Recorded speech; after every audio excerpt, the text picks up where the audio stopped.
Hi, my name is Karen Holmes. I'm the founder and director of the World Peace Organization for the One World Government.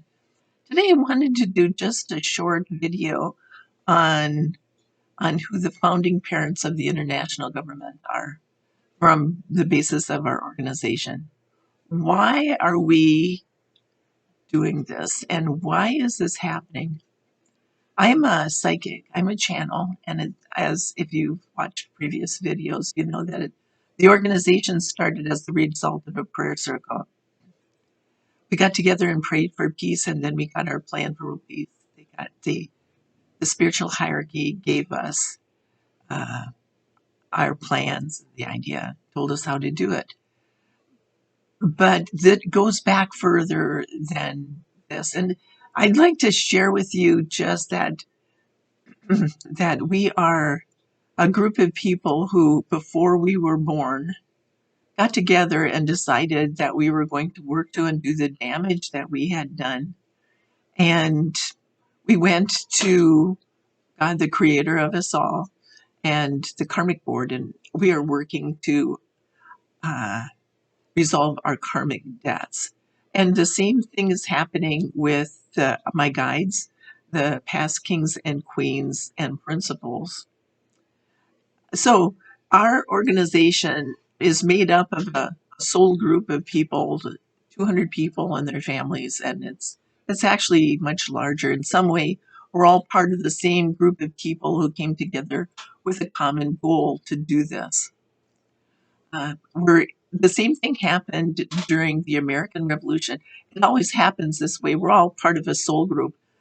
We have our purpose in life, which is to fulfill our this karmic debt, and by working with the spiritual hierarchy, we can have what we need uh, to do it. It's like our everything that we need to fulfill our purpose in life is on a silver platter, and it's up to our Creator to do it, to lead us along the path to doing it, like the Good Shepherd idea of Jesus being the Good Shepherd.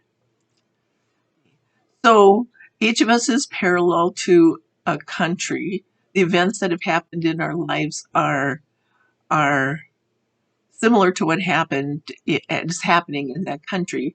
And then as we do that, as we work to resolve it using the proposals and the information that that I have channeled, then we can solve it, and then we become advisors to governments and solve it on that level.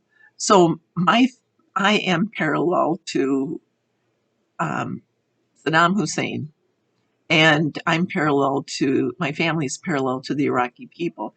So the same thing that's happened to in Iraq is the same thing that has happened in my own family. I have been basically a victim of revenge for a long time, just like the coalition countries coming together and supporting the preemptive strike on Iraq. So it's up to me to help end the conflict in Iraq and to go forward and to understand um, the problem that's going on here. On a parallel basis, I am also parallel to um, John Adams. So by standing up to defend Saddam Hussein, I'm also kind of like what John Adams did to stand up and defend the English soldiers after the Boston Massacre. See, it gets to be kind of like a way for the spiritual hierarchy to to work with a small group of people rather than working with a large group of people, and the parallels just go out. But a lot of people have thought of themselves, imagined themselves to be Joan of Arc. Um, you know, I think who was it, Charles de Gaulle, who thought he was Joan of Arc in another lifetime. So there's past life issues, there's aspects, and there's archetypes. So you could have really have been Joan of Arc, or you could have been an aspect of like Joan Arc, which means that before you were born, when Joan of Arc was really living, you were actually watching from the other side how she did it. And then when you were ready to be born into the same cycle, then what happened is then you play out the same ideas and help raise the planet up. The earth is making its ascension right now. An archetype is just somebody who is playing out the same situation like a play, and it can be any number of people playing out the same role. Uh, that's how it works out. So it can either be reincarnation or aspect or archetype. And it really doesn't matter whether you were Joan of Arc or not. So it's just this matter of playing out these ideas and enabling the earth to make its ascension. Because every time somebody solves a problem, then the earth makes its ascension. Our planet is in the process of making its ascension from the third to the fourth to the fifth dimensions. So we're letting go of all of these things that we don't want anymore. We're clarifying all the things that we're letting go of, like moving out of a house. Are you going to take everything with you? What are you going to let go of? What are you going to keep and what are you going to let go of? Then, but the Lady Gaia and I am the male and female aspects of our Creator are making their ascension also from the 12th to the 13th dimension, and because we're part of Lady Gaia's body, we're moving right along.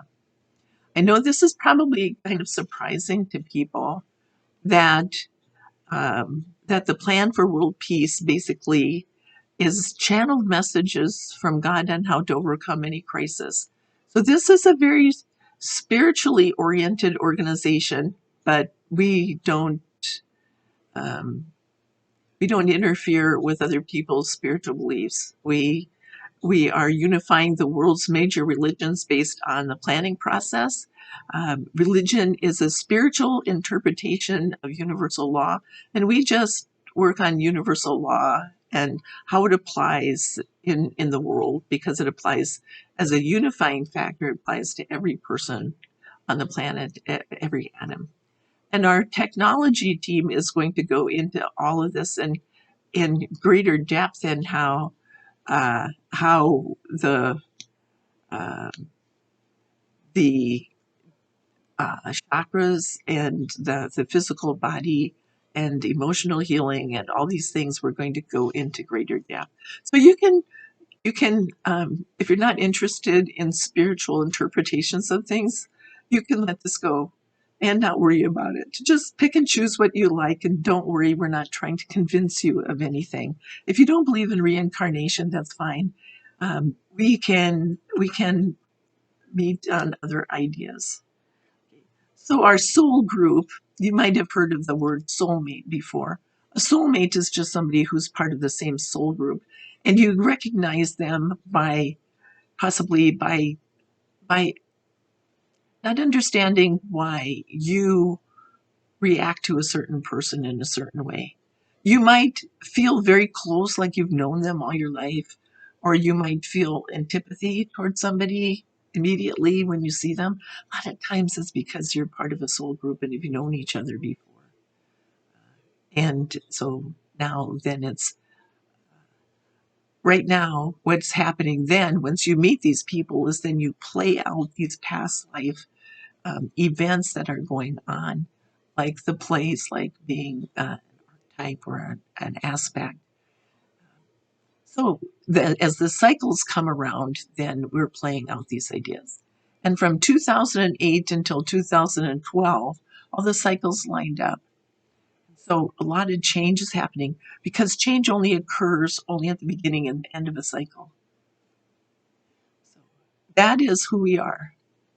If you look back at what happened during the American Revolution, like I talked about John Adams and such, when you look at those founding fathers, they were not they were not friendly. They were not necessarily friends. They argued all the time. They fought. They were resolving issues. And the reason they did that is because for one thing, it allowed them to function on a higher level, come up with a debate where they were uh, saying, one person would say something and then like brainstorming an idea. But at the same time, they had past life issues and they were very vehement about what they believed. And that's kind of where we are too as an organization. The potential 200 potential members of our organization, independent members, are parallel to 200 countries, and the world is not at peace yet. If we can bring peace in our own organization, then we can bring peace on the international level too. We can advise governments on how to do that. Each one of our government proposals addresses this idea of bringing in people and like adding one more atom to a molecule. The first government proposal is an exit strategy for Iraq. And you might, if you have been watching or track our progress planning, you know that the planning, I introduced it in 2012, in the spring of 2012. And basically, we still haven't been able to bring together the professional publishing team. And the reason for it is because the contingency is that somebody stands up and must be willing to work on the constitutional amendment idea. So that person has to assume responsibility for for for my project to pull out from Iraq and then assume responsibility. So for this, I'm going to let me explain that for a minute. When people go along for a period of time with a belief structure, what happens is that eventually, if it's a misunderstanding, eventually it reaches the ultimate conclusion and you end up in the abyss. And then what happens is you continue to go down until you say enough is enough. And then you have to stop playing the power games that misunderstanding is based on. When that happens, then you have to either choose to go up the long dark tunnel, or our organization is introducing a faster way to do it where we crunch everything together.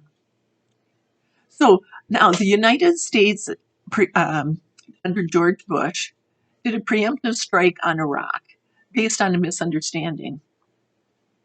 He felt that he had the right to do that, the constitutional right to do that.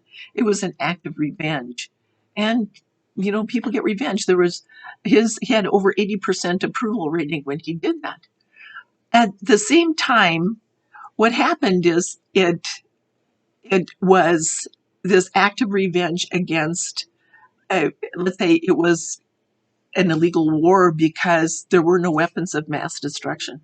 We're going to, in our exit strategy for Iraq proposal, we're going to talk about this and why it's going to go to court. What we're going to do, though, is we're going to look at how the United States was able to justify that by by um, taking it to the Congress and by bringing in the coalition countries and things like that. So we're going to unravel all the misunderstandings and the principles of that proposal. But the United States has to be willing to face this issue and then to pull out. It wasn't just a matter of pulling out the troops because they left Iraq in a situation where they weren't able to defend themselves. It started ISIS, and it devolved. The country has a government that didn't come from within the country. It was a matter of control, and so by doing that, our country, the Chilcot Report, England addressed the Chilcot Report and how it had been the justification had been sexed up to make it more attractive, so to speak. But then they kind of looked at that, but the United States has never addressed this issue about that. And by not standing on the principles, it collapsed our power base. And that allowed the other world leaders to start to jockey for power to see who would be the next superpower. Now, what we're doing is our organization has to address this issue and come come together and work on this together, but also separated. It's like two families are coming together in our organization, and one family has to extricate the other people out of this organization. So it's a very very difficult thing to happen right now. Uh, and that's who we are. Is we are two people out of 200, two families basically, and extricating this and assuming responsibility. So when you're coming down into the abyss, you're losing your power, and then to get your power back you have to assume responsibility to undo the damage you've done, which is what all of us in our soul group have been doing, is to re-empower ourselves. Most of us have never been able to really create the life we have wanted. We have gone forward and we've had our crises just like the countries. Imagine all the countries around the world and how many people are actually living peaceful lives. So if we can do that, so can everybody else. So I just wanted to share with you who we are as the organization, and to under so you can understand how our soul group functions. So thank you for letting me share with you this information, and I hope you continue to uh, share with other people and open up debate, and like it if you like it, or click down or up, whichever way you want, and then subscribe. Thank you.